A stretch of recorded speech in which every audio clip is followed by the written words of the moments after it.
ಸರಿ, ನೀವು ಸ್ವಲ್ಪ ಗೆಸ್ ಮಾಡಿ ನನ್ನ ರೂಮ್ನಲ್ಲಿ ಎಷ್ಟು ಪುಸ್ತಕಗಳು ಇರಬಹುದು? 150, 200, 250, 500,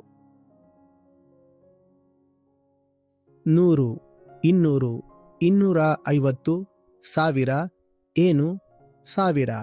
ವಿಷಯ 1000ದವರೆಗೆ ತಲುಪಿತು. ಅಬ್ಬಬ್ಬಾ, ಒಂದು ರೂಮ್ನಲ್ಲಿ 1000 ಬುಕ್ಸ್. ನನ್ನ ಕೋಣೆಯಲ್ಲಿ ಈ ಸಮಯದಲ್ಲಿಯೂ 3000 ಪುಸ್ತಕಗಳಿವೆ. ನನಗೆ ಬಹಳಷ್ಟು ಪುಸ್ತಕಗಳೊಂದಿಗೆ ಮತ್ತು ಒಳ್ಳೆಯ ಪುಸ್ತಕಗಳೊಂದಿಗೆ ಸಂಪರ್ಕ ಸಿಕ್ಕಿತು. ಆದ್ದರಿಂದ ಸಾಮಾನ್ಯವಾಗಿ ನನ್ನ ವಯಸ್ಸಿನ ಮಕ್ಕಳಿಗೆ ಗೊತ್ತಿದ್ದ ಜಗತ್ತಿನ ಬಹಳಷ್ಟು ವಿಷಯಗಳೊಂದಿಗೆ ನನಗೆ ಯಾವುದೇ ಸಂಬಂಧ ಇರಲಿಲ್ಲ. ಆ ವಿಷಯಗಳು ನನಗೆ ಗೊತ್ತೇ ಇರುತ್ತಿರಲಿಲ್ಲ. ಎಲ್ಲಾ ರೀತಿಯ ಮಾಹಿತಿ ನಿಮಗೆ ಲಭ್ಯವಿದೆ, ಆದರೆ ನಾನು ತಿಳಿಯಲು ಬಯಸುತ್ತೇನೆ. ಅವೈಲೇಬಲ್ ಇರುವ ಆ ಎಲ್ಲ ಇನ್ಫಾರ್ಮೇಶನ್ ನಿಮಗೆ ಗೊತ್ತಿರಲೇಬೇಕಾ?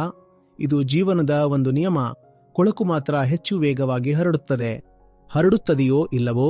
ನೀವು ಈಗ ಈ ಸಮವಸ್ತ್ರ ಧರಿಸಿ ಕೂತಿದ್ದೀರಿ. ಇದು ನಿಧಾನವಾಗಿ ಕೊಳೆಯಾಗುತ್ತಿದೆ ಅಂತ ನಿಮಗೆ ಗೊತ್ತಾಗುತ್ತಿದೆನಾ? ಮತ್ತು ಇವುಗಳನ್ನು ಕೊಳಕು ಮಾಡಲು ಯಾವುದೇ ಶ್ರಮ ಬೇಕಿಲ್ಲ. ಇಡೀ ದಿನ ಇವುಗಳನ್ನು ಧರಿಸಿ ಇರಿ, ಸಂಜೆಯಾಗುವಷ್ಟರಲ್ಲಿ ಕೊಳಕಾಗಿ ಬಿಡುತ್ತವೆ. ಆದರೆ ಈಗ ಇವುಗಳನ್ನು ಸ್ವಚ್ಛ ಮಾಡಬೇಕೆಂದ್ರೆ ಅದಕ್ಕೆ ಶ್ರಮ ಬೇಕಾಗುತ್ತೆ. ಕೊಳಕು ತಾನಾಗಿಯೇ ಆಗುತ್ತೆ. ಸ್ವಚ್ಛತೆಯನ್ನು ಶ್ರಮದಿಂದಲೇ ಮಾಡಬೇಕಾಗುತ್ತೆ.